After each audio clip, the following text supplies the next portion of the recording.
হাওড়ায় তৃণমূল পঞ্চায়েত প্রধানকে লক্ষ্য করে গুলি, পঞ্চায়েত প্রধান গুলিবিদ্ধ, তার সঙ্গীও জখম। বৃহস্পতিবার রাতে হাওড়ার বালির নিশ্চিন্দা এলাকায় বড় শিবতলার কাছে ওই ঘটনা ঘটে। সাপুইপাড়া বসুকাটি গ্রাম পঞ্চায়েতের প্রধান দেবব্রত মণ্ডল তার এক সঙ্গী অনুপম রানাকে নিয়ে যখন এক অনুষ্ঠান বাড়ি থেকে ফিরছিলেন, তখনই অতর্কিতে ওই গুলি চালানোর ঘটনা ঘটে। দুইজনেই গুলিতে জখম হন বলে জানা গেছে। পঞ্চায়েত প্রধানের কোমরে ও হাতে গুলি লাগে, তার সঙ্গীর পিঠে গুলি লাগে।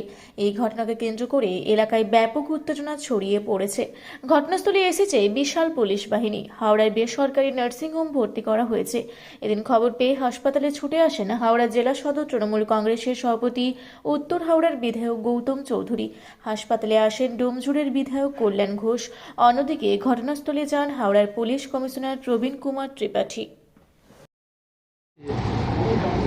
সাপুইপাড়া মালিবাগানের সামনে গেটের মুখে বুড়ো শিবতলা বাবু মণ্ডল আর অসিত রানা বেরোচ্ছিল মোটরসাইকেল নিয়ে, আমরা পিছনে ছিলাম।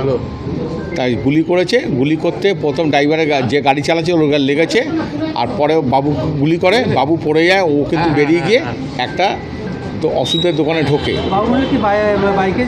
হ্যাঁ, বাইকেই যাচ্ছিল। আমরা সব একসঙ্গেই এসেছিলাম ওখানে। হ্যাঁ, আমি ছিলাম, আমরা সবাই একসঙ্গে 7 জন ছিলাম আমরা। তা আমরা আগে পিছিয়ে হতেই পারে বিয়ে বাড়ি খেয়ে। বেরিয়ে দেখি ও ছটফট করছে, 5খানা গুলি চালায়। 5খানা গুলি চালিয়ে দুষ্কৃতী গুলির মধ্যে গলিতে ঢুকে যায়। বাবু মণ্ডলের একটা হাতে লেগেছে, একটা কোমরে লেগেছে। আর অসিত রানার একটা হাতে লেগেছে। হাত থেকে গুলিটা মনে হয় বাঁ দিকে হয়তো বেরিয়ে গেছে। এই হ্যাঁ, হেঁটেই এসেছিল। হ্যাঁ, পালিয়ে হেঁটে চলে যায়। হ্যাঁ, দৌড়ে না, হেঁটে গলি দিয়ে ভিতর দিয়ে মালিবাগানের ভিতর দিয়ে চলে যায়। প্রথমে আমরা বেলুড়ে আমাদের চামুরিয়ায় নিয়ে গেছিলাম, ওখানে হয়নি। ওখান থেকে বেলুড়ে ওই যেটা বেলুড় হসপিটাল যেটা আছে লাইফ কেয়ার নিয়ে গেছিলাম, ওখানে ডাক্তার নেই। তারপরে এখানে আমরা নিয়ে এসেছি। কি মনে হচ্ছে সেটা কি করে বলবো, এটা হয়তো পার্সোনাল কোনো রাগ থাকতে পারে মানুষের ভিতরে। ঘটনাস্থলে ছিলে? ঘটনাস্থলে ছিলাম আমরা। আহত হয়েছে নাকি? এটা আমার মোটর সাইকেলে হয়েছিল আগে, অনেক দিন আগে, আগের মাসে লক্ষ্মী পুজোর দিন হয়েছিল। আমার নাম শান্ত ভৌমিক। গুলি করা হলো, তার সহযোগী গুলি লাগলো, কি ঘটনা ঘটেছে? ঘটনাটা সম্পূর্ণ আমি জানি না, কিন্তু সাপুইপাড়ার প্রধান বিয়েবাড়ি খেয়ে আসছিল, যে চালাচ্ছিল এবং বাবু দুজনকেই গুলি করেছে। এখন হসপিটালে চিকিৎসাধীন আছে। আর পুলিশও এসছে, পুলিশকেও পরিষ্কারভাবে বলে দিয়েছি দুষ্কৃতীকে কোনো রকম ছাড়ছাড় দেওয়া যাবে না। সে যত বড় দুষ্কৃতী হোক, তাকে তার ব্যবস্থা গ্রহণ করতে হবে। এই ভোট সামনে একটা এসে যাচ্ছে, তার মধ্যে এখন গুলি করলো। এখন এটা তদন্ত সাপেক্ষ, তদন্ত করে পুলিশ দেখবে কি ঘটনা।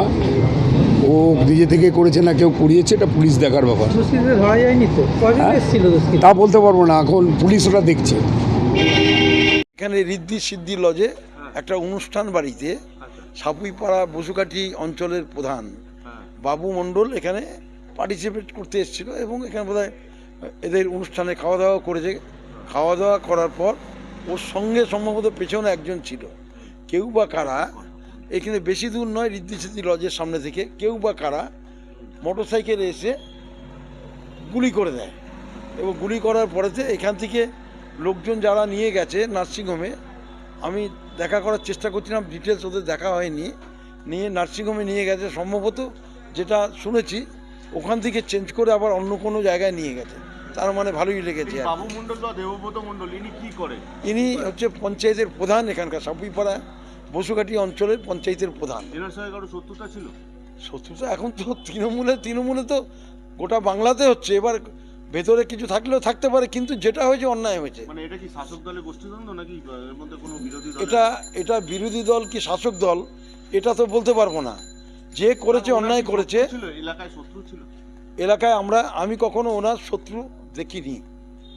উনি প্রধান হয়েছেন এবারেতে, আগে প্রধান ছিলেন না। কোথায় শুনেছি পেটে গুলি লেগেছে, আরও কোথাও লেগেছে, পেছনে একজন মিস্টার পান বলে কেউ ছিলেন, তারও লেগেছে আর কি। তবে এই এলাকায় যেটা হয়েছে অন্যায় হয়েছে, এর আগে হতো না। আমরা এই পাড়ার সমস্ত যারা বাসিন্দা আছে, আমি এই পাড়ার ছেলে, আমরা সব এক, এই ব্যাপারে এগুলি আমরা হতে দিই না।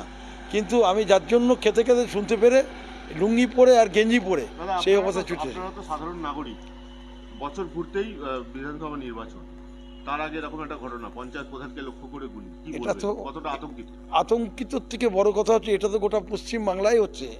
এটা একটা বাবু মণ্ডল বলে ব্যাপার নয়, গোটা পশ্চিম বাংলায় বিভিন্ন জায়গায় হচ্ছে। আমি তপন দাস, আমার রাজনৈতিক পরিচয়, আমি কংগ্রেস পার্টি করি। আমি বিজেপি করি না, তৃণমূল করি না। আপনি কোনো পার্টি করেন, হ্যাঁ। কিন্তু আপনি তো স্থানীয় বাসিন্দা। আমি স্থানীয় এই ঘটনায় বাসিন্দা। কতটা আতঙ্কিত? এলাকার লোক তো আতঙ্কিত হবেই। প্রধানকে যদি গুলি করে দেয় রাত্রিবেলায়, কেউ যদি সুরক্ষিত নয়। এখানে সাধারণ মানুষ সুরক্ষিত নয়, নিরাপত্তাহীনতায় ভুগছেন। নিরাপত্তাহীনতা তো রয়েছে সাধারণ মানুষেরও, আমাদেরও। আমরাও তো ভাবছি এখন, পুলিশি নজরদারি বা সিসিটিভি ক্যামেরা আছে এখানে? কিন্তু সিসিটিভি ক্যামেরা আছে এখন এখানেতে, দোকান বন্ধ আছে, পুলিশ সঙ্গে সঙ্গে এসছে, পুলিশ এসে সব সিজ করেছে। পুলিশ তো এমনি টহলদারি দিয়েছে, যারা টহলদারিদের সঙ্গে সঙ্গে এসেছে। আমার নাম তপন দাস, আমি চেয়ারম্যান পশ্চিমবঙ্গ। হাওড়া থেকে মণিশঙ্কর বিশ্বাসের রিপোর্ট, রূপসী বাংলা মিডিয়া।